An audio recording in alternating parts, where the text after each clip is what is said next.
What is up, everybody? Welcome to this week's episode 60 of the STS Guys.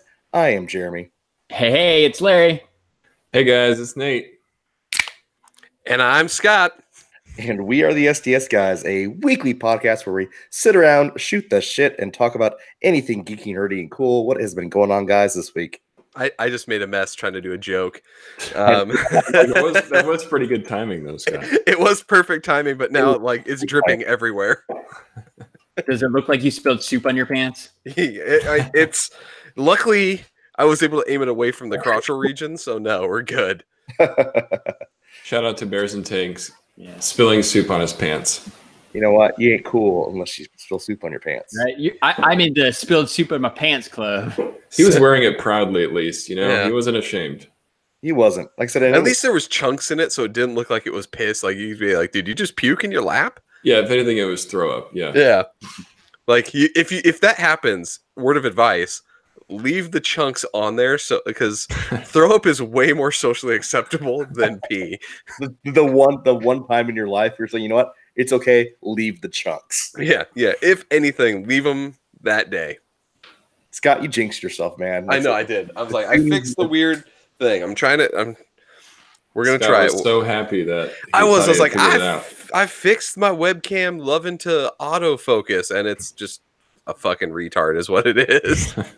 Yeah, it happens. Yeah. So, what has been going on this week, guys? Like, I know for me, for example, I have this sexy, lovely voice right now just because I've been sick all week. So, it's been nuts. So you sound better, but yeah, not 100% still. Yeah, that's what I was telling him. Like yesterday, you guys heard me yesterday. Like I said, I had that smooth, sexy voice. That was a sultry. That was a sultry, commercial quality voice. Like you could have recorded some commercials and made a lot of money. Yeah, you could have sold me like some Dove soap or something. No, that was like Sunday. I would be lying if I didn't say I didn't come home and actually record a couple things. So I have a couple things recorded. I said that I will share with you guys at a later point in time. Yes, I want to edit them up a little bit just because I think they're gems. I cannot wait to hear it because you were in on a roll when you left. I was like, okay, you go record something right now. You got it. Well, because yesterday, like I said, was the first day I started actually feeling fine. It's just I literally sounded like death yesterday. So like I said, now I'm getting back to it. I still feel fine. My voice is getting back.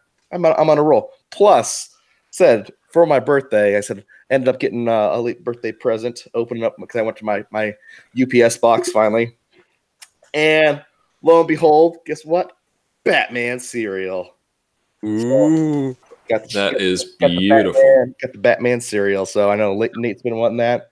Sold out Batman cereal, right? Sold out Batman cereal. So I now have the Batman, but then you can't just have the Batman. You also have to complement that with the Batgirl cereal.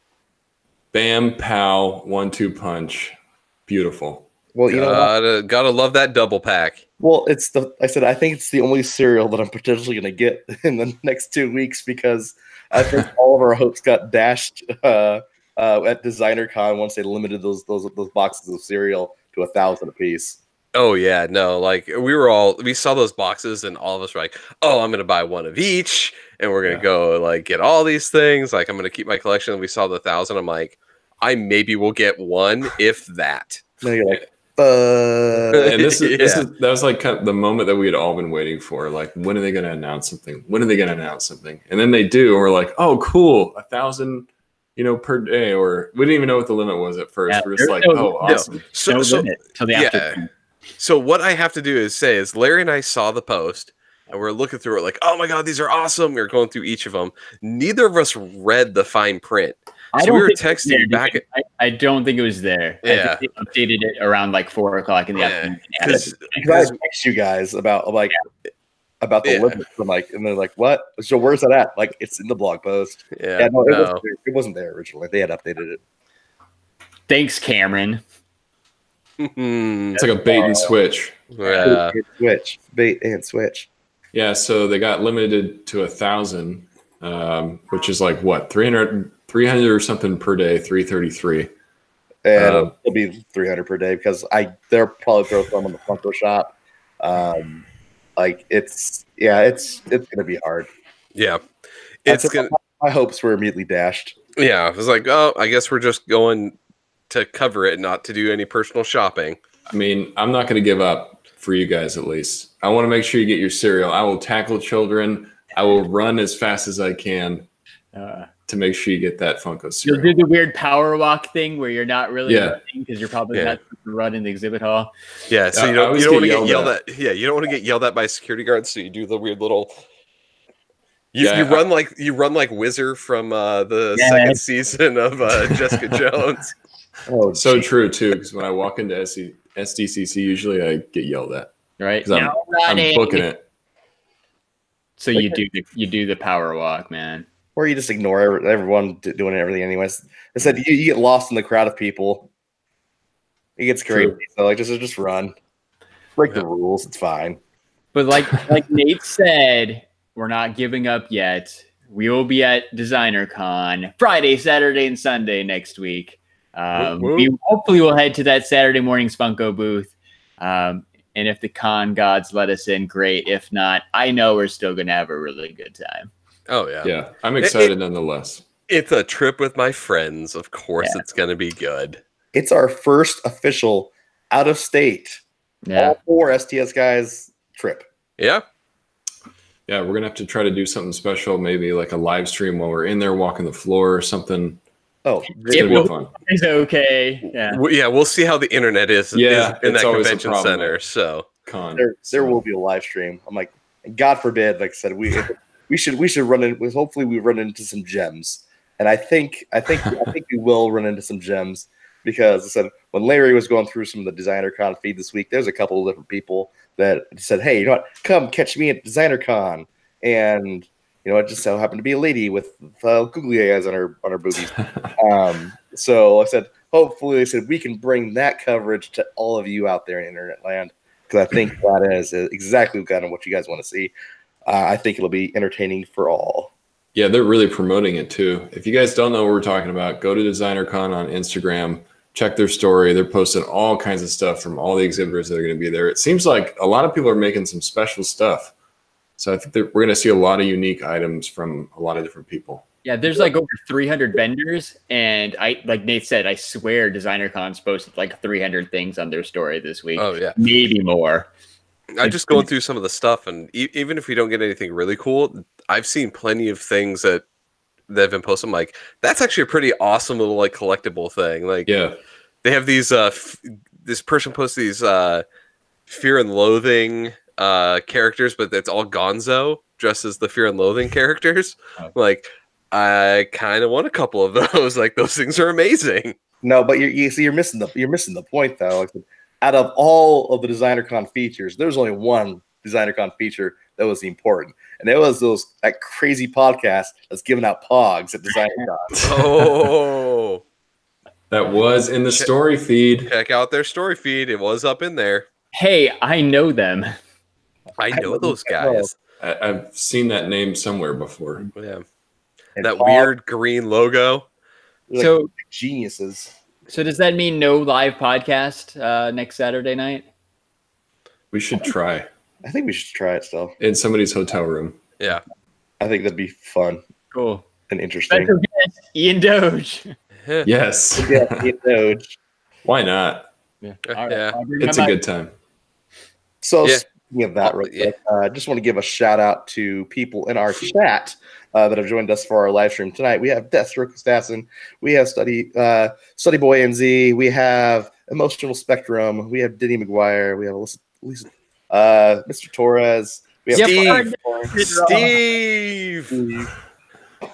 So like I said, welcome to the chat. For those of you who are listening out in audio land, we record our podcast every Saturday at now 8 p.m. Pacific Standard Time due to daylight savings time change. So make sure to catch us online if you can. If you can't catch us online, make sure to listen to us on every available audio format: iTunes, Google Play, and now Spotify. Now Spotify. Yeah, that was pretty cool. I gotta say, searching on Spotify for the STS Guys and seeing our beautiful logo presenting itself.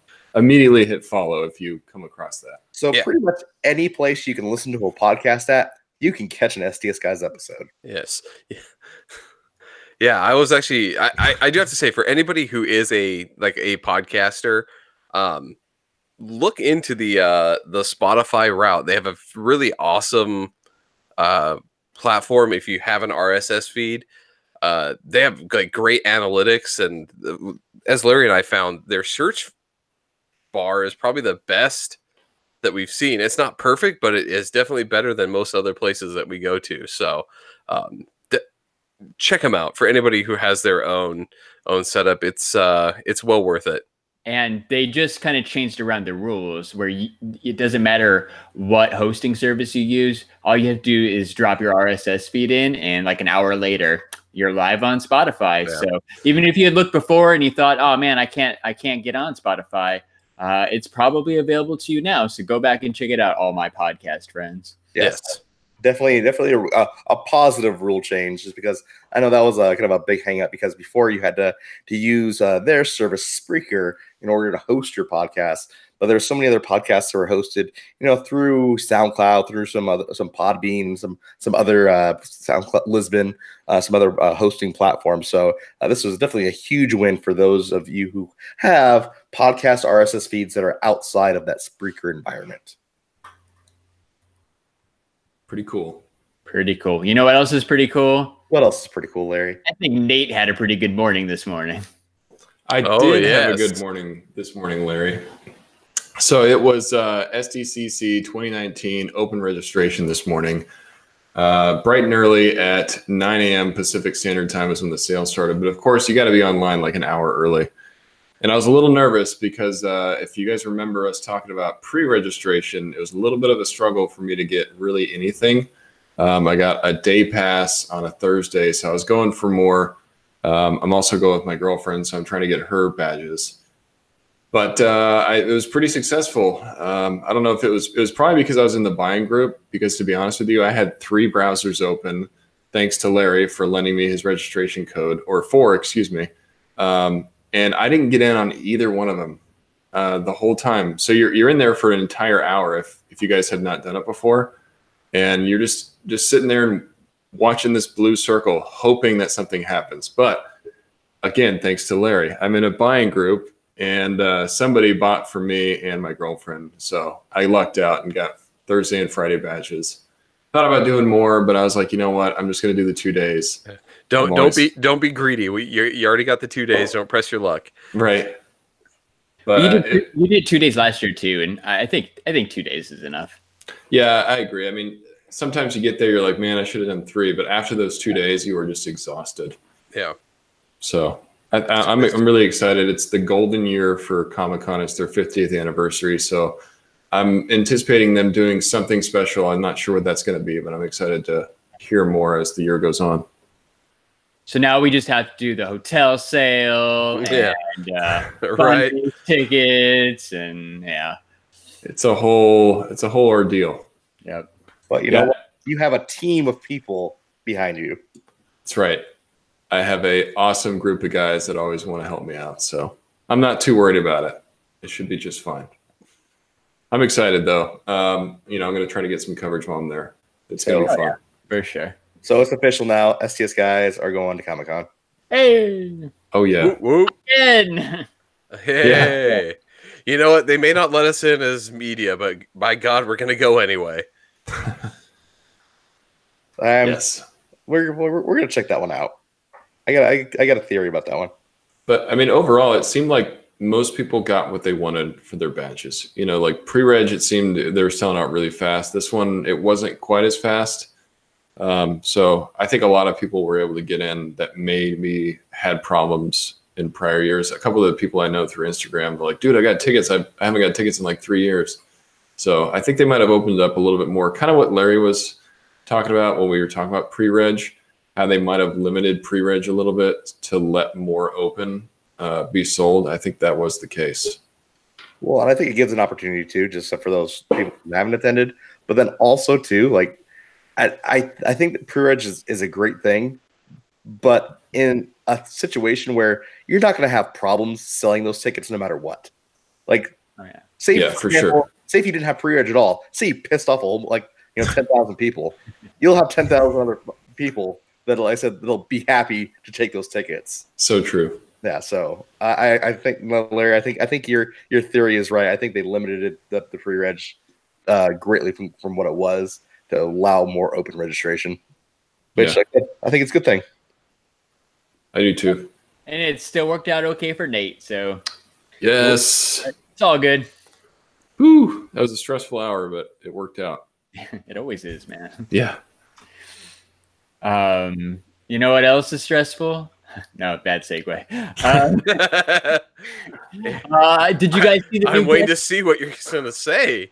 Speaking of comic conventions, did you guys see the new guest announcement for Ace Comic-Con that's coming to Glendale, Arizona in January? I did. I am literally so excited for one of those guest announcements. There's not one, not two, but 3 stars of the X-Men franchise coming to Ace Comic-Con. Yeah. Only one that I care about. Yeah. Well, and the one that Jeremy's going to talk about is interesting because outside of San Diego, we were talking about this earlier. I'm pretty sure this is the first con outside of San Diego that I've ever seen this person at. I haven't seen him at a con at all. Like I said, I think San Diego is the one convention. But the person we're talking about is none other than Michael Fassbender. Yeah, Tyler in the chat caught that. He said Michael Fassbender. Yeah. So, I mean, like I said, he's definitely been at Comic-Con, like San Diego for Hall H stuff for Marvel, especially when X-Men movies and stuff have come out. I really don't recall any time I've seen him at a con outside of that, though. Who is Michael Fassbender? What is he known for? He is Magneto. Magneto, David from Prometheus, tons of movies. He was in the Assassin's Creed movie. He was. He was also in that movie that it didn't get such a great reception. I didn't think it was that bad. The Snowman. Oh yeah. I haven't seen that yet. So that movie was just confusing. I think it was more confusing than anything else. I said it wasn't a bad movie. It was just a couple places. It was a good movie with a good premise with bad editing. I think he plays a really solid Magneto too. I've always liked his interpretation of Magneto. You know what? We're missing one of the best things. He was a big shot in a Band of Brothers too. Actually, I totally forgot about that. Yeah. I did too. He was so long ago. It feels so long ago. Yeah, it was. But he was one of the. How long ago was that? That's a long time. We'll have to look it up. But yeah, he was one of the main kind of core group people for that. Tyler Calvert says that he's married to Laura Croft. I'm assuming that's the new Laura Croft, right? Holy crap. Band of Brothers was 17 years ago. Yeah, dude, it was because what was that? Early 2000s was Saving Private Ryan. Yeah. I was going to say it was shortly after Saving Private Ryan because I think Tom Hanks was involved in Band of Brothers. Yeah. Yeah, well, yeah, of course, his own kid is in it. Yeah. 17 years ago. But I can see why you're excited for Michael Fassbender. Like we were saying, he's not a name that you really hear a lot when he, going to cons. So that's one of those guys that you're going to try to get. So I'm definitely excited about that. Plus, like I said, just the other guests that I already announced before, like even David Tennant. I know a lot of people are going to say, oh yeah, as the 10th Doctor and everything else like that. But like I said, for me, the role he absolutely killed it in was Kilgrave. Like Kilgrave in that's what made that first season of Jessica Jones so great. Plus, I said you have Tom Hiddleston coming, Charlie Cox, and then the other 2 people that they announced from X-Men are Ty Sheridan, who plays Cyclops, and then Alexander Shipp, who plays Storm. Right. Yeah. And Ty Sheridan. Go ahead. I was gonna say it's a good one to get now because already being able to headline movies like playing Parzival. Yeah, Parzival in the Ready Player One. He at the kind of stage that he's at in the career to be able to already headline a movie, and he did a pretty decent job with that. I can see him doing more movies. He's good to get in now. Well, and I think this is a really cool and interesting time too, because we'll actually get to see these X-Men actors before the next X-Men movie comes out. So I think it's an interesting opportunity because typically, like I said, you get these type of visits, like I said, in a San Diego type setting where the movies are either already come or they're already kind of are surrounding that San Diego the San Diego dates. But so we're getting some we'll actually get to have like panels with them before, like I said, X-Men Dark Phoenix comes out. So I'm really excited to kind of see and sit in some of those panels and see what they have to say about the upcoming movie. Right. Yeah. No. It's great timing to have that group of people there. Yeah. And so I know this is one guest that we had talked about, but with recent announcements, we're not sure he's going to show up. So Roman Reigns is supposed to be there. What do you think, Larry? You think Roman Reigns is going to be showing up? Well, he's a little sick, so it's a bit iffy, but I don't know. Like, that announcement came out before Ace announced their guest list, so I wouldn't bet money on it, but I'm leaning towards yes. Yeah. Well, it depends. Like, I know he's stepping out of the ring, but does that mean he's too sick to tour? Yeah, like it's. I guess it's kind of up in the air, honestly. I mean, dude's got leukemia. It's like hit or miss. Maybe, like I could see the day coming around where he just doesn't feel like standing up all day taking pictures, and you can't blame him. But I think he's going to give it 100%. He 100% wants to be there. Hopefully he's feeling up to it on that day. Yeah.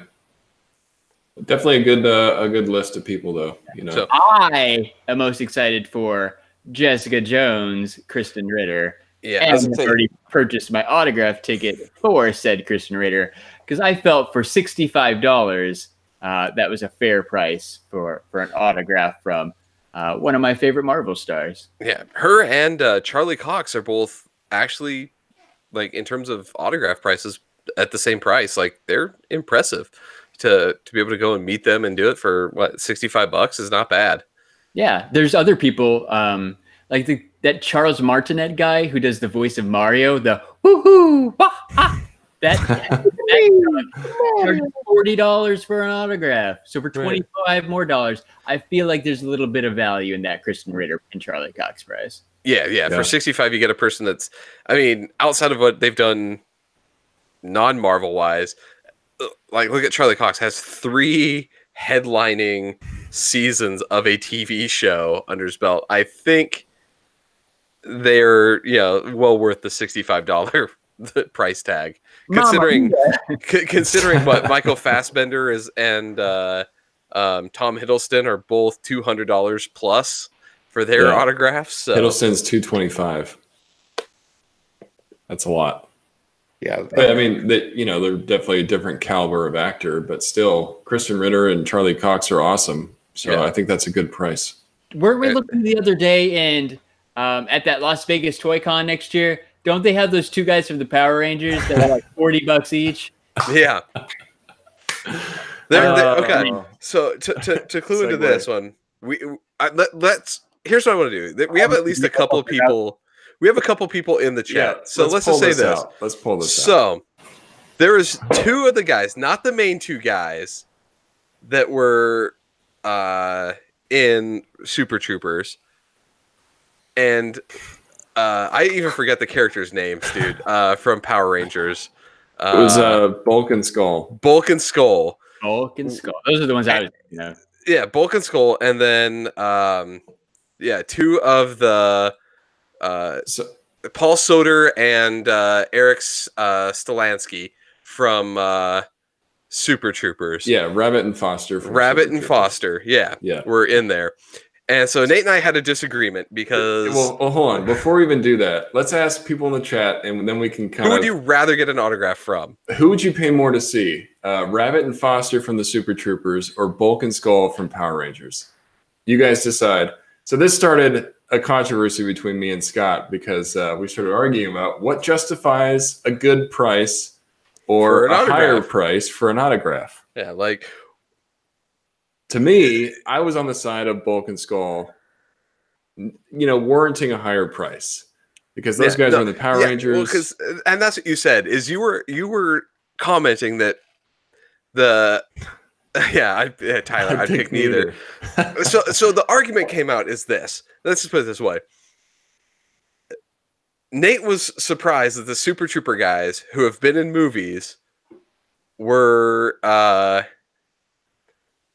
charging more for their autograph than Bulk and Skull. And I said, very much so. They deserve it. But your argument was the fact that they'd been movies as opposed to TV, right? Well, they were in something other than Power Rangers. Yeah, but Power Rangers was one of the most beloved franchises of the 90s. But no one gave a shit. No one gave a shit about Bulk and Skull. Like you were gonna go with like the Red Ranger or the Green Ranger. Like, you know what? If any of the original Power Rangers were charging that price, I'd be like, yeah, that's an awesome price. Do it. But Bulk and Skull, the fucking comic relief, don't deserve that shit. Like, who gives a shit? I think guess what? Bulk is doing the weird little Twitch version of Power Rangers where he plays the Yellow Ranger. Hooray! He's playing a card game. No, the thing about that is he's still doing Power Rangers stuff to this day because, like Larry said, it is a cult following type show. It's one of those shows that people just love. And Bulk and Skull, I disagree with you, man. Bulk and Skull were a bigger part of the show than you're giving them credit for because sometimes the enemies would latch onto Bulk and Skull and like have them be the driving force of like bad vibes between the Rangers, and then the enemies are like, all right, White Ranger's by himself, attack. Yeah. So Bulk and Skull, I think, were kind of a pivotal part, and they were on TV for a long time. You know? No. Rabbit and Foster, they've been in some what's their movie company? What is it called? Broken Lizard. Broken Lizard, yeah. So a lot of people probably only know them from Super Troopers. They were in some other movies, but I just don't think they're as the same quality as actor, man. Unfortunately, Nate, everyone but Barry McCockner in the chat is agreeing with me that they would much rather go and are in support of the Broken Lizard Super Trooper guys. So eat a dick. You know what? I'm going to go to Las Vegas Toy Con and pay for Bulk and Skull and then give it to you as a gift. And I'm going to go get the Super Troopers guys and give it. In fact, I actually have Eric's right up there, the top one. I'll give you that one. All right, it's on. You're getting a gift for Christmas. Oh, I know exactly what I'm getting for you too, sir. And while I respect everybody's opinion in the chat, I also respectfully disagree. All right? Bulk and Skull all the way. This is a great controversy that we had, a big argument. It was a legitimate argument. Like, I kid you not. Like, people like around us were turning around to figure out, are they actually fighting? Like, they're actually getting heated. See, you're like, are you kidding? This like, I had simmered down, but now talking about it again, I'm getting all fired up. You're getting all riled. You're like, you'd pay more for Bulk and Skull than people in movies. Nate, I am on team Bulk and Skull. Me too. Yeah, Thank you. All three of you guys are like would rather get it, but it's not necessarily would you rather have them. It's do they justify paying more? And I think the people that write and star in movies, I think justify charging a little bit more than Bulk and Skull from the Power Rangers. Well, I don't know, man. I would much rather have their autograph, and that's the thing. Like you get like. Larry's got a decision between Kristen Ritter or Charlie Cox. They're both about the same, but he's like, I'm going with Ritter because Ritter just means more to him. See, she does. She means gets me right in the field. Gets you in the fields. Are you gonna ask her about that time that she OD'd in Breaking Bad? That's absolutely what's going to happen, right? Like, I love that scene where you died in Breaking Bad. Just this. Let's see what that reaction was to that. Walt walks away. Yeah. Oh man, I forgot about that role. Is it really sad that I would want to pay money for this, but I want to get a picture of Charlie Cox, but when the cameras are going, I want him to look the other way. Like just have him not looking at the camera. Like I got a picture of Daredevil and he's looking. You should get him a walking stick and bring that with the photo. No, just me look at the camera, smile, and him look just like slightly to the left. No. Blind man walking stick. Nate, you need the blind man walking stick prop. Like, have him hold that and just look the other direction. I'll just bring it and just give it to him. Like, hey, can you use this? And then look kind of to the left. Yeah, I think he'd do it. Oh yeah, I think he'd get a kick out of it. Like he seems like he's cool enough guy. They'd be like, oh yeah, you want me to pretend I'm blind? Like, yeah, my character does that. Sure. Like, what do you want me to do? So according to the rules on the Ace website, right? You can ask for poses and stuff. You just can't kiss them. Oh, damn. Well, I guess I'm out. Apparently, that's been a problem in the past. So that means, Larry, don't be kissing on Ritter now. Well, I wonder, is that why Chris Evans got sick last year? He gave Chris Evans mono. Yes, Chris Evans rule. We're gonna call it the Chris Evans rule. The can't kiss the celebrity. Don't lip lock the talent. Yeah. Dang it, Larry, you gotta be careful. I'm pretty sure Kristen Ritter could beat any of us up, to be honest with you. I don't want to find out, but I think you're absolutely right. So screw that. You need to ask her about her movie role. She's out of your league, where she plays the bitchy friend. She did, dude. That was her niche for a long time. That's when she was in Breaking Bad. I was like, isn't that girl that always plays an asshole? Yeah. Well, she does a really good job at it. I could totally see why. That's what she was in Jessica Jones, Yeah, absolutely. She's not all warm and fuzzy. No. She's hard to get along with and a bitch sometimes. She's rough. The way Larry likes them. Yeah. Yes. Rough and tough and in tight jeans. It's amazing. Again, every once in a while, things just come out of Larry's mouth that I do not expect. Larry surprises you. Yeah, in a good way. It's just out of left field. I'm like, that's a comment that me or Jeremy would make. Speaking of rough and tough and in tight jeans, Sabrina. Oh, that segue. That was great. I don't know. That was perfect. Oh my god, we are not hitting the segues today. I disagree. I think that was awesome. Speaking of rough and tough and tight jeans. So I know where I stand in terms of Sabrina. I've talked with Larry about it. I know where I stand. Jeremy, we really didn't get a chance to talk. So I do want to know kind of your thoughts on Sabrina, because I think you were the most excited out of all of us for it to come out. I was. And I actually finished the entire series. Wow. Yeah. Super Riverdale fan, Jeremy from the STS Guys. Yeah. Surprise, finished Sabrina. So I thought it had some good stuff and it had some bad stuff. And I think that the things that plague a lot of these shows is that they take too long in character development than what they need to. And Sabrina, like I said, it suffers from that. So, like I said, it takes up until like episode 7 or episode 8 to actually really get into, hey, you know what? There's really not any more character development. It's Sabrina at this point in time, and then you actually get story. You actually get some decent story along with it. Before that, it's all morality choices and building her moral character, building basically who she is as a person. Living this split life in between being a witch and also being a human. Like I said, that's the downfall of the show. I actually thought it was actually really good, especially those last 3 episodes were actually really, really good. Just because I said there was some like decent action. There's some peril, some legitimate peril that you actually felt like, you know what? Hey, how are they going to get out of this situation? So rather than hey, you know what? I already know exactly how it's going to happen.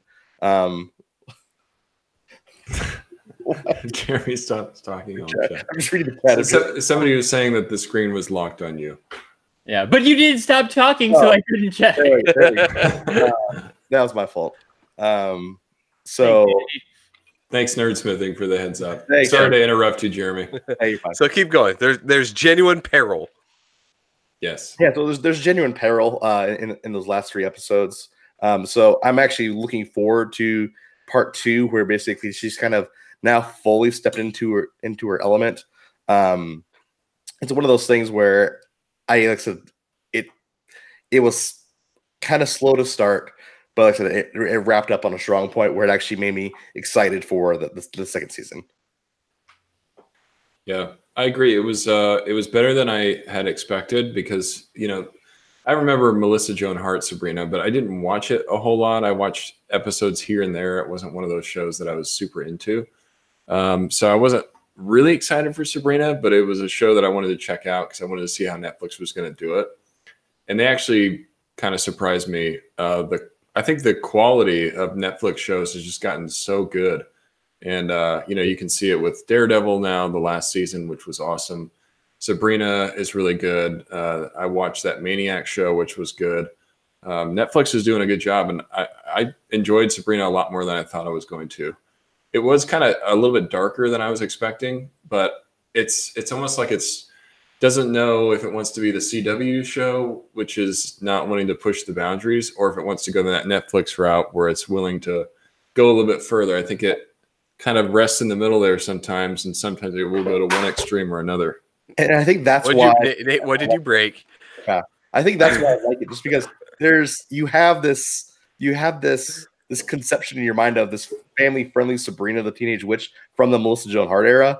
But then, like I said, then there's the scenes in the show where Sabrina's like, oh, she takes a knife and slits somebody's throat. Like it's that complete out of left field that you're never gonna see, like in like so that fun family-friendly version. So I think that's why I actually liked it a little bit more, just because I said they made it basically so different from like, the family-friendly version.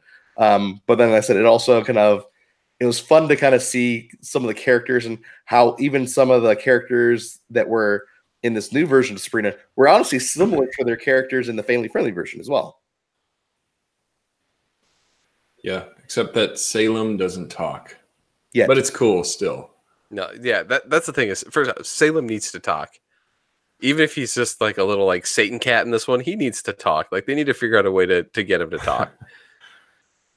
Like make him the devil stuck in a cat or something. If there's anything I remember from the original Sabrina, is that Salem would talk and he always had funny things to say.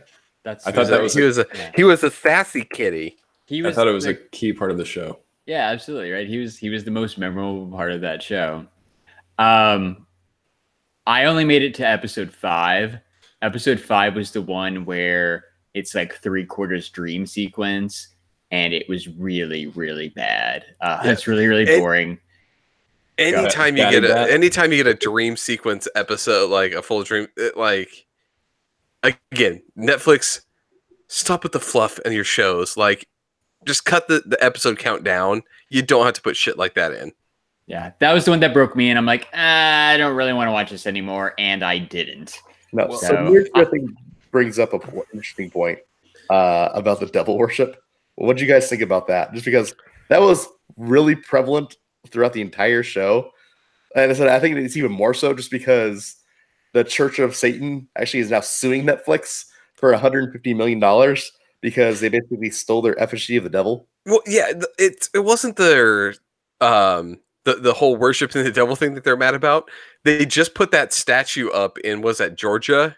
Or wherever it was that they put, and basically Netflix is like, what are we going to use as a picture for the devil? That statue's really great, so they basically used like their copyrighted photo or like image of Baphomet for the picture.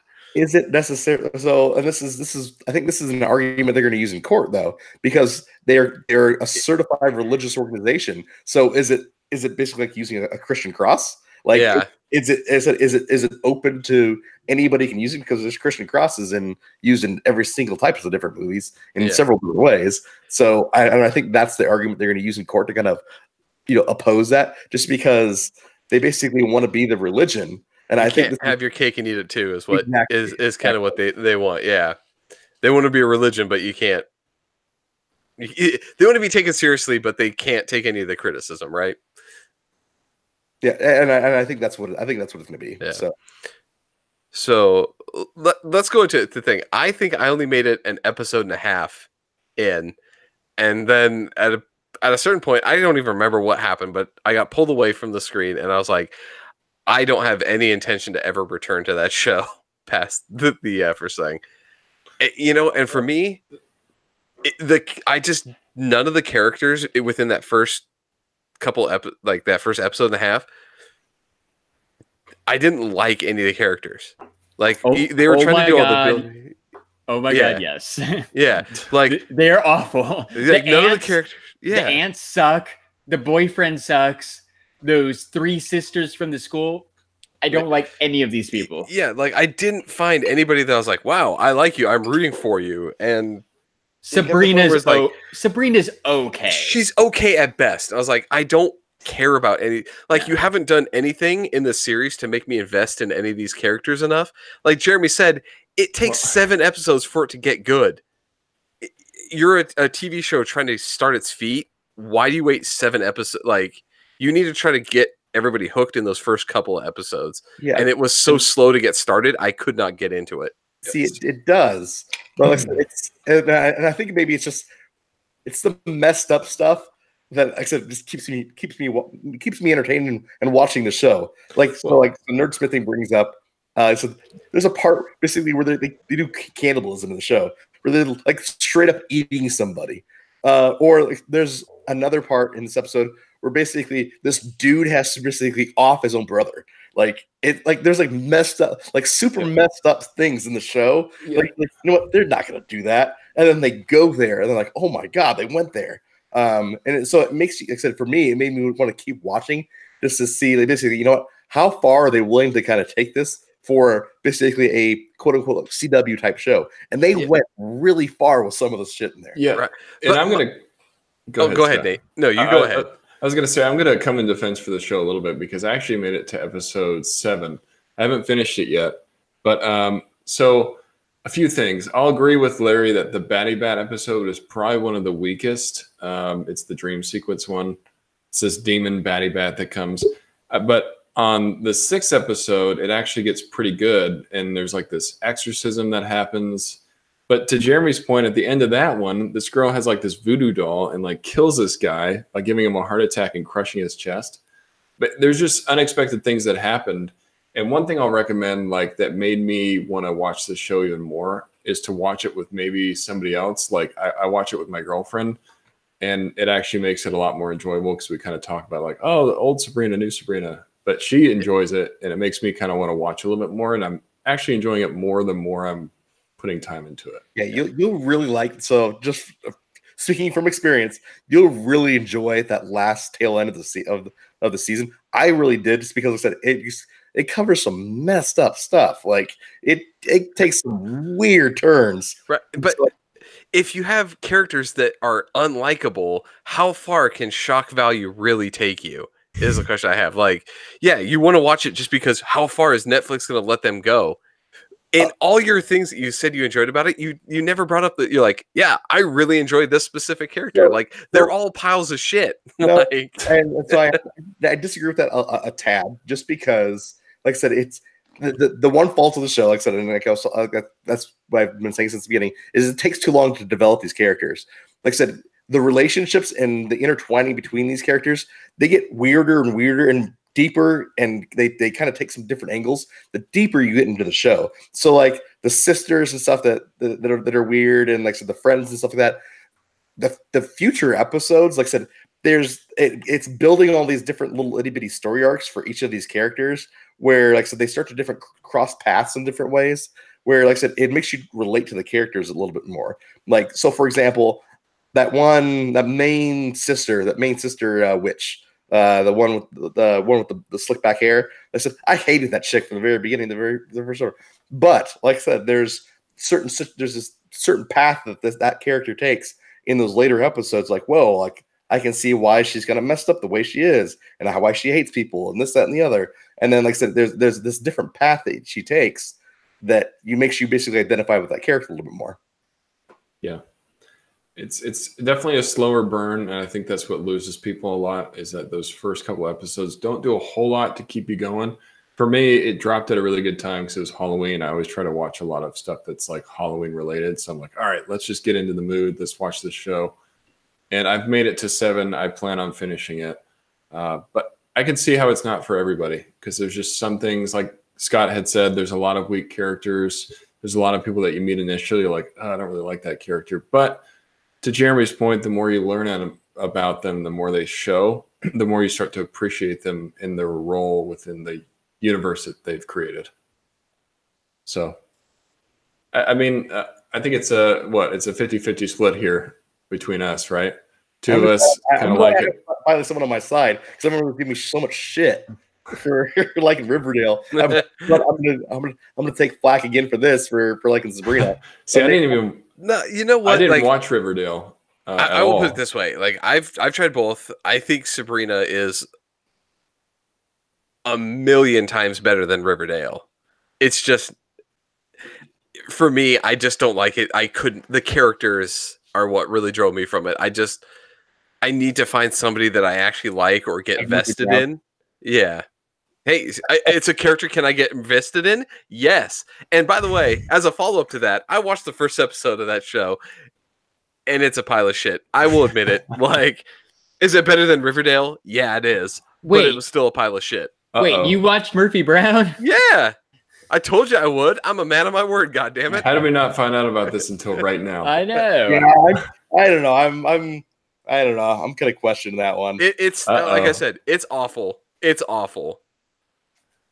But yeah, it's bad. Like you think like, oh, revival of a show. I was like, oh, I'm excited for it. No, it's bad. It's bad. What is that even on? Is it like CW or something? No, you have to. So I got it on Uncle Cody because that was the only way I could find it. But it's on CBS. Yeah, the CBS streaming app is where you have to get it. Yeah. But you can't use the CBS streaming app on your phone. No, you have to use it from a computer. You can do it on a desktop or laptop, which is really weird too. Like, come on, CBS. Like people watch stuff on their phones because I tried to watch it, but I couldn't. I couldn't get it to play on my phone, and I wasn't interested enough to sit in front of my laptop for like 30 Scott, minutes. since you are so invested in Murphy Brown right now on that brand new TV, Scott, you can install the CBS app. Yeah, not gonna happen. I'm gonna tell you right now. Before that show, there was nothing good on CBS that has ever really been played in the last. I'll give it the last 10 years. And guess what? That holds true after Murphy Brown. Hey, Andy's on Team Riverdale. Thank you. Yeah, I just don't like Riverdale. I don't know what it is. There's something about it. I am just vehemently against that goddamn show. I don't know if it's just I watched a couple episodes and it just annoyed the living shit out of me, and I think I was like done with it. So I've never even seen it. Wait a minute, Scott. So you're saying there's nothing good on CBS? What about The Big Bang Theory? What about Survivor? What about NCIS, Criminal Minds? Blue Bloods, starring Tom Selleck. Okay, nothing in that list you said was ever good. My wife likes Criminal Minds, and I like the first couple seasons of it, but it got old real quick. Oh. No, the first couple seasons of Big Bang were good too. Yeah, exactly. But like I said, I'll give it like the last like couple of years. Nothing good is on that network. You know, Young Sheldon. Larry is always looking out for the little guy. You know, he's always fighting. I'm always an asshole, and Larry is always a white knight. That's the way it goes. I had to find out what else was on CBS because I couldn't think of anything. I don't watch any of those shows. Okay, so. Let's bring that up. Is that a problem for that network? Absolutely. Like, right? I could name Fox shows. I could name ABC shows. Yeah, even though I don't really watch many, but I couldn't name a single thing on CBS. As I was looking for it to kind of be a man of my word here, is it really sad that I was actually surprised that CBS is still a goddamn network? Yes. So there's two shows here. There's a show called Elementary that's been on since 2012. I've never heard of it. And there's a show called Madam Secretary that's been on since 2014. Wait, is the Elementary one that you're talking about, is that the one with Lucy Liu? I don't think so. Or is that the... Oh, yeah, it's Lucy Liu. And it's got that guy from... I don't know. He was in like Blade or Dracula 2000 or some vampire movie from the early 2000s. Yeah. I only know that one because it came out around the same time as the Benedict Cumberbatch Sherlock. And I was like, wait, there's two like Sherlock Holmes modern day shows. Oh. And the British one is way better. Yeah. Never heard of it. 4 years, 4 seasons, right? Yeah. No, like I think that's a problem for CBS. That's why they were excited about Candice Bergen and Murphy Brown, man. Yeah, like we got name recognition, and then it just is bad. It's like it is. It's trying to take like an old newspaper show. Did you just use Candice Bergen and name recognition in the same sentence? I just said this. It's for the older folks to try to get them into it. If you're over 60, man, you know who Candice Bergen is. Yeah, and like it was the thing. It's like they're trying to get something to get people to come in and watch, and it failed spectacularly because they try to be like here's what it was. It was a problem with that show, and I know that we shouldn't be probably talking about this, but I'm going to because it was awful. They tried to take that show, which was all like newspaper based, right, and like news and radio and like the old school media, and try to be like, we're gonna move it now into like new age media of social media and like talk TV shows, and it doesn't work. Like, I don't think the writers actually have ever seen like Facebook ever, and they talk about like social media. Like, it's bad. It's bad. I like how Grandpa Scott went Facebook too for social media. Yeah. It's things they talk about in the damn show. Yeah. Yeah, and that was the thing. I'll bring this up when it comes to Riverdale. I think that was the problem is what Andy says on Newsman thing here. I started watching Riverdale and didn't realize it was from the Archie comics until I saw Josie and the Pussycats. For me, it was the same thing. I watched it and I was like, when does this become an Archie like series? Like, this does not seem like Archie at all. And that's why I like it. Yeah.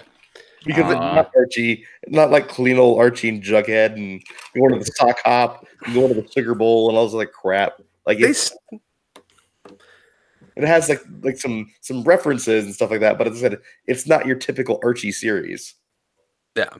And I think maybe it's just I'm all for the nostalgia feel of I want that old school series. You can do some of the dark things. Like, one of my favorite Archie comics is the one where Jughead becomes a werewolf and basically ends up eating like half of the characters. There's actually a good Sabrina comic too, where she ends up being the wife of Cthulhu. That's pretty cool. That was amazing. That was a good series. So they did some interesting things with the comics. So you're more the classic thing. So you know what? You don't like the new Murphy Brown. You're ready to go to the classic Murphy Brown. I want the old school ones. Yes. You know what I want? Bring back news radio. With what's his face? Phil Hartman. Well, you can't. Yeah, I was gonna say you can't bring back one of the characters, unfortunately. But most of the other people on that show aren't doing shit. Bring them back. There's a couple of people from Kids in the Hall in that show, so like they haven't done anything lately. Who replaced Phil Hartman? Was it John Lovitz? Wasn't John Lovitz on that show for a little bit?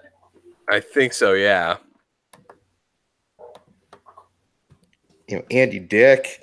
Yeah, he had Andy Dick on there. Come on, like, had a TV show with Andy Dick. Come on. Joe Rogan. Tons of people were on that. Like, no one knows who this guy's name is, but the boss was Stephen Root. Oh, yeah. Stephen Root, you know? Stephen Root from Office Space. Yeah, Office Space. King of the Hill. Dodgeball, the dude with the glasses with the kids. He's the voice of Bill. Yeah, he is the voice of Bill, yeah.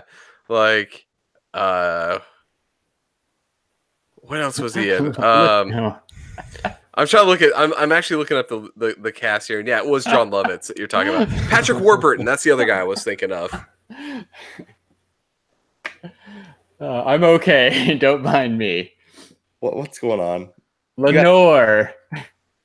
Hey guys, it's Bill. It's Bill. That is a total inside joke. That is amazing. I'm just doing my own thing. Yeah. If anybody ever wants to actually figure out the inside joke, just go watch the episode where Bill pretends to be a woman, and it's his own girlfriend, right? Is what he's pretending to be. Wife. Yeah, his own wife. So but the best part is like, it's Bill. And now we're off track talking about King of the Hill. Wow, we just derailed like quick. Oh, Tyler says they're bringing back the Twilight Zone. Is that classic enough for you? Yes. Ever since Black Mirror came out, I have said that I want a remake or like a modernization of Twilight Zone. If they're bringing it back, I am all for it. So, but here's what I want them to do. I don't want new stories. I want modernizations of the existing stories. No, you see, but I thought of that, but then started to think about it. Most of those stories are actually pretty like timeless. like obviously like the environment that they exist in was kind of old timey, but the concepts and things that happen to most of the people, like the terror at 10,000 feet with the gremlin on the plane, which I think they're doing again. Like, you don't need to redo that one. That already is still relevant with like a little monster on the fucking wing of a plane. Like, that's still relevant today. Airplanes haven't changed that much since. Yeah, like, or the whole concept of the dude that hates everybody and just wants to read his books and ends up being the last survivor of an apocalypse and breaks his glasses. Like, that still is relevant today. Like, you could look at it and like everything else has changed, but the shit that happens in that still is relevant to this point. Like, I would like to see a more modern kind of like paranormal-ish stories, right? Because, you know, Black Mirror is always more technology-based. I still kind of want like that same thing, but more paranormal-based, like Twilight Zone always was. All right, so modern-day stories. So you bring up the terror at 20,000 feet. Like, you don't want a modern version. They already have a modern version of that with John Lithgow. No, I know. Like, they already did the modern version back in the 90s. I'm saying a today version, not like the 90s is like 30 years old. It's still what I've been on American airline planes, first of all, and they are the same planes from the 90s. Look at the gremlin. Do you see? Okay, yeah, you're doing that one here. Pull up the John Lithgow version. Because that's William Shatner, by the way. That's true. The John Lithgow one was a bit better. Yeah. And it was still awesome. The idea that everyone thinks that dude is crazy. Yeah, Outer Limits, amazing. Like, I want that parallel or like, you know, kind of like universe shit. Like, see, look at that one. Yeah. Yeah, that's better, Gremlin. And it's got, like, first off, in general, I will watch anything John Lithgow because he's. So you see something like that hanging out in your airplane at 30,000 feet, you're gonna freak the hell out. Yeah, you're gonna shit yourself. There's something on the wing. Something is on the wing. On the wing. Yeah, like, it's still, even though it's bad, you know, dude in a green monkey suit in the old one, like, it's still relevant. Like, don't remake that one. Create a new story. Like, I just don't need retellings of them. That one specifically. I'm saying like so. There's the one where it's the. What about the pig face people? The pig people. It's the beauty one. That one, dude. Go back right there. The Time Enough at Last. Yeah. That one. You don't need to retell that one. It's still relevant. That's the dude that loves books. He becomes the last person, and he breaks his goddamn glasses so he can't read a book. And I think that would be a mistake to do any kind of retellings. Like, Black Mirror is a good example of how you can do a Twilight Zone type show and not redo old stories. You know, I think if Twilight Zone is going to be successful and it's going to be new, make some new content. I think that's the biggest problem that these shows do now. They use this old name. They try to remake classic episodes that were already good. They're going to screw it up. They're not going to do it justice, and you're going to piss people off and then ruin the name of Twilight Zone. Yeah. Yeah. Like, or if you're gonna remake them, do it sparingly. Do one old remake, and then like 4 new stories, right, in the episode. Yeah, I'm saying, I'm not saying everything. I'm just saying, like, take some of these classic ones though, and give them a modern twist. Yeah, I just see a picture of you with Stephen Root pulled up on IMDb. The guy who I really didn't know was different than Rip Torn for the longest time. Like, I thought they were the same guy forever. Hey, it's Judge Jack in the house. What's going on? What's up, Judge Jack? Any of our new listeners on Spotify, I'm sorry, but this is basically what all of our episodes devolve into, is us arguing about stupid shit. Well, one thing I want to make sure that we cover before we do go is that we now have hoodies and t-shirts available. Yes. So if you guys want to support the STS Guys, you can buy a hoodie or a t-shirt. You go to stsguys.com. And then you go to the STS Guys store, and you can click on those 2 links, whichever one you want to get. They come in different colors, different sizes. They are all sold and shipped by Amazon. So if you have Amazon Prime, it is free shipping. Jeremy's got it. Jeremy's pulling it up right now, so I'll shut up. Oh, you can talk. I got it there. Yeah, he's got it locked. He appropriately pinned it this time. Appropriate pinned it. Yay. So there you go. So we have t-shirts and hoodies available for sale at the website. So yeah, as Nate said, go to stsguys.com and go to the STS Guys store. They are, for what they are very inexpensive. Whoa, how much are we talking for a t-shirt? Because $12.99. Whoa.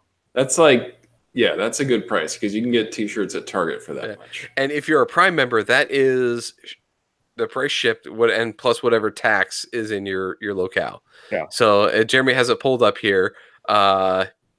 There's 5 different colors that we have. Comes in men's, women's, and because we are so child friendly, according to Nate with his Streams for Larry, we also have it available in child sizes. Yes. And if you guys, for any reason, don't want a t-shirt or a sweatshirt, you can still support us at Patreon. We are on Patreon.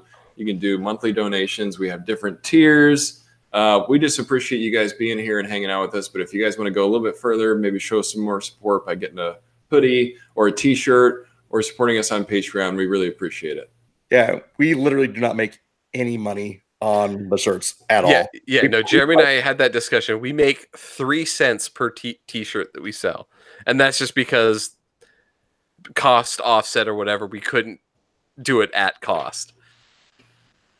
Or else it would be a weird, like, it's $12.87, and we just went with $12.99. So it's really show your support for the STS Guys by wearing a cool shirt, not by giving us any money. Yeah. We definitely don't make any money off the shirt. We just want to have people walk around with our awesome skull logo, basically, and have people ask you, "Hey, what's that?" Exactly. And then you can. It's a podcast. Hey, you. What's that on your shirt? And you can say, it's the STS Guys. They're funny as fuck. And one last plug, if anybody's going to be at DesignerCon next weekend, look for us. All 4 STS Guys will be there. We're going to be handing out pogs, pins, stickers. We'll be taking pictures. You know, if we know you from the chat, maybe we'll put you on our Instagram story. So please come find us. We're going to have fun, and hope you guys can join us there. Yeah. Nice. And you can find us on Instagram at STS Guys, on Twitter at STS Guys. We're still on Facebook for all you grandparents at the STS Guys. And I am Larry from the STS Guys. Shown like a villain. Boom. Thanks for saving me there, Larry. You're welcome. It's a good segue. The best segue of the night. That was good handoff. Really good handoff. The only one we've done successfully. Hooray. Yeah. It's like you were Joe Montana and I was Jerry Rice and we just won the Super Bowl. Talk about grandpa things. Whoa. Go long, Larry. That was the first quarterback I thought of. That's what really, you went with Joe Montana, not Doug Flutie? Get those Flutie flakes? Who? What? Montana's definitely more recognizable than Flutie. I know. I just like the guy that has cereal. I know. I only eat one cereal, Scott, and it's Funkos, baby. Yeah. You got quite the You really collection. need to expand your thing and find us an old box of Flutie flakes. Funkos. You know, Jeremy, that's the thing is, I'll throw the gauntlet again. If you can find some Flutie flakes, I will eat those on camera.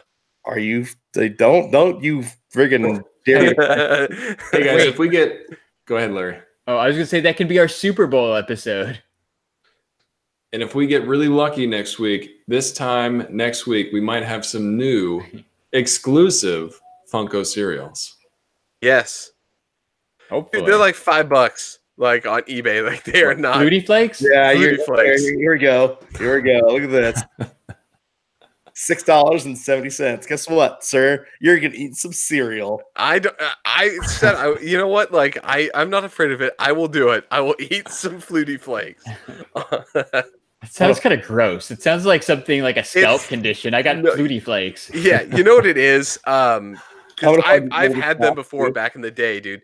They're cornflakes without like the frosted thing, or they're not as frosted as Frosted Flakes. Yeah, which is cornflakes, right? The one with the little rooster on it. Yeah, they are cornflakes. Which you had to dump a bunch of sugar in when your grandma with bought it cereal like that. What's the point? No sugar, no. It's thanks. what made Doug Flutie an awesome quarterback. Look at that. I eat Flutie Flakes for breakfast every morning. Limited edition collector's box Flutie Flakes. That was like Wheaties. When I used to see Wheaties commercials, I'm like, who is eating Wheaties? Michael freaking Jordan. I'm definitely not eating Wheaties. I'm not.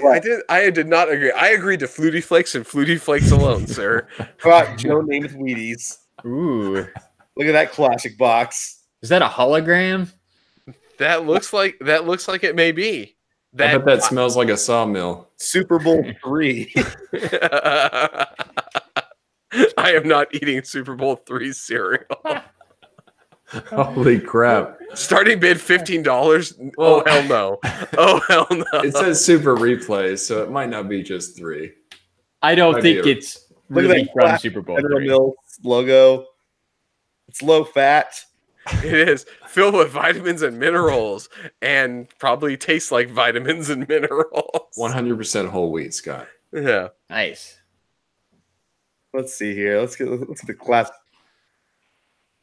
Oh, old Wheaties. Oh, please. I agreed to Flutie Flakes and Flutie Flakes alone. But isn't Flutie Flakes kind of like Wheaties? Wait, can we, in honor of Decon, can we get a box of Quisp?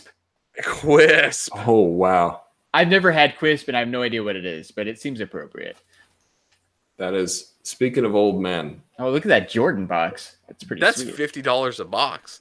Worth it, man. Well, it's Jordan, dude. It's Michael Jordan. Wait. Go back up. Quisp, 12 boxes at $47. Ouch. Hey, look, it's like a bobblehead. Look, This is Funko Quisp. This is a new cereal. Is it? Okay, look at the calories. It's got the calorie counts on it. Oh, yeah. Yeah, Dude, that's not. And it's still that expensive? Get Yeah. out of here.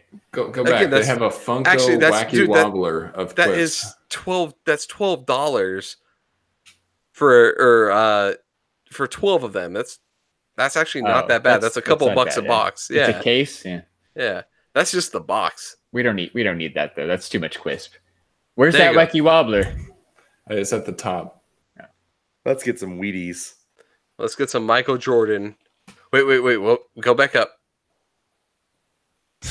This is degraded into a cereal search. Yeah, The you're welcome. Shaquille O'Neal, 1999, full unopened. No. Like nerdsmithing's like night, guys. I'm out for this. Yeah, now we're See arguing ya. about random cereal. Here you go. Here you go. I'm not eating Bruce / Caitlyn Jenner. There's Wheaties. Bruce Jenner cereal? Bruce Jenner Wheaties. First off, guys, we're starting to be insensitive here because that is Caitlyn Jenner Wheaties. Oh, sorry. Well, but it says Bruce on the box. I think it's okay. Did you hear they all had to evacuate their homes because of the fires in California? Oh no! So thoughts and prayers to the Kardashians as well as all of Southern California. I am so sad for their millions of dollars. I worry so much for their millions somewhere. Yeah. Like, oh man, I wish the house would burn more often. Their house could burn down and they could literally out of pocket replace that. I don't feel sorry for you. I'm sorry. Scott, what would your wife say? Probably the same thing. Like anybody who watches the Kardashians watches them because they kind of secretly hate them. But like just watch the show because it's addicting. Like we need to have a whole episode on reality TV shit. I think we just call that envy. You know? It's this whole thing is like I hate you, but I'm jealous of what you. Yeah, I'm envious of what you have, but I don't hate like you. But like you have an awesome life. Like my wife watches the Kardashians a lot, but the whole time she sits there and just like talks shit about these people while she watches it. Like I think that's the fun part of it is.